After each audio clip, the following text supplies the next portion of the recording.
Dom za nezbrinitu decu Hristine Markišić u Aleksincu ove godine obeležava 7 decenija postojanja. Svih proteklih godina dom je utočište za decu sa teškim smetnjama u razvoju i decu bez adekvatnog roditeljskog staranja. Dom od pre izvesnog vremena ima i novu uslugu, a to je predah smeštaj koji finansira opština Aleksinac. Dom Hristine Markišić utočište je za decu u kriznim situacijama i decu žrtve nasilja.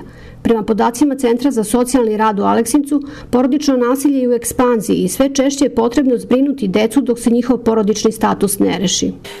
Ustanova za decu i mlade Hristina Markišić je pri Centru za socijalni rad i pruža usluge domskog smeštaja za decu i mlade sa težim i teškim smetnjama u razvoju, to je nova usluga socijalne zaštite, zove se Mala domska zajednica, zatim domski smeštaj za decu bez roditeljskog staranja, bez adekvatnog roditeljskog staranja. Takođe, u ustanovi je i dnevni boravak za decu i mlade sa težim i teškim smetnjama u razvoju.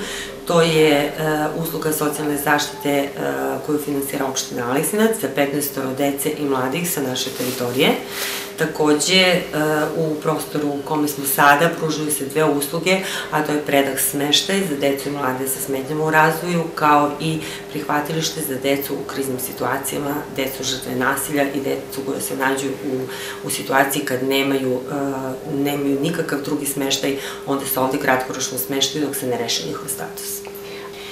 Predah smeštaja je usluga koja se pruža biološkim i hraniteljskim porodicama koje imaju decu, jedno dete ili više sa smetnjama u razvoju.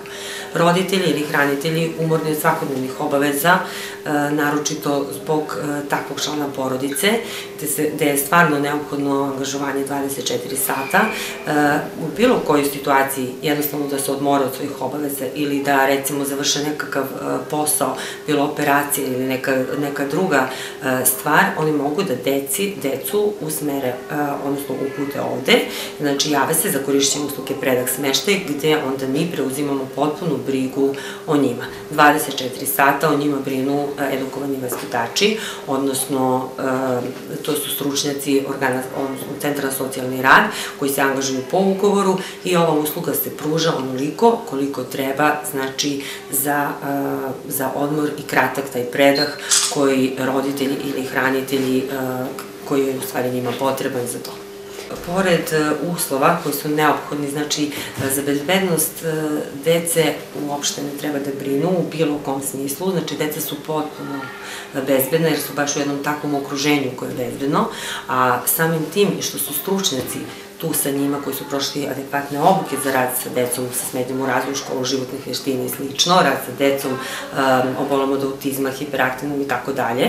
Znači, potpuno bezbedno i sigurno se deca osjećaju kod nas.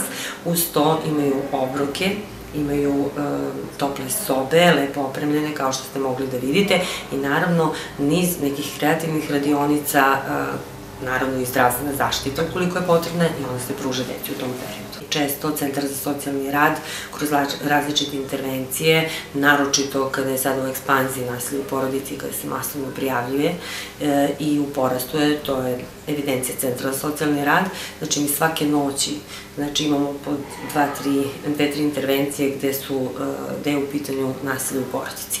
Nažalost, to je tako i u takvim situacijama često žrtve nasilja su deca i potrebno je zbrinuti ih na adekvatan i bezbedan način. U tom smislu, ova usluga prihvatilišta je tu i u ovom prostoru koji je takođe onako sređen kako treba i prilagođen, znači tu se smeštaju deca u tim kriznim situacijama i bezbedna su naravno i sve do trenutka dok se ne reši njihov status, ona ostaju ovde. Kapaciteti doma, prema rečima zaposlenih, uglavnom su ispunjeni tokom čitave godine. Pored savremeno opremljenog prostora za boravak dece, dom ima i senzornu sobu i fizikalnu ambulantu. Deca i mladi ovde svakodnevno imaju zdravstvenu zaštitu i čitav niz kreativnih radionica. Ova ustanova, ističu njeni zaposleni, primer je dobre prakse i trenutno je u postupku licenciranja svih usluga koje pruža.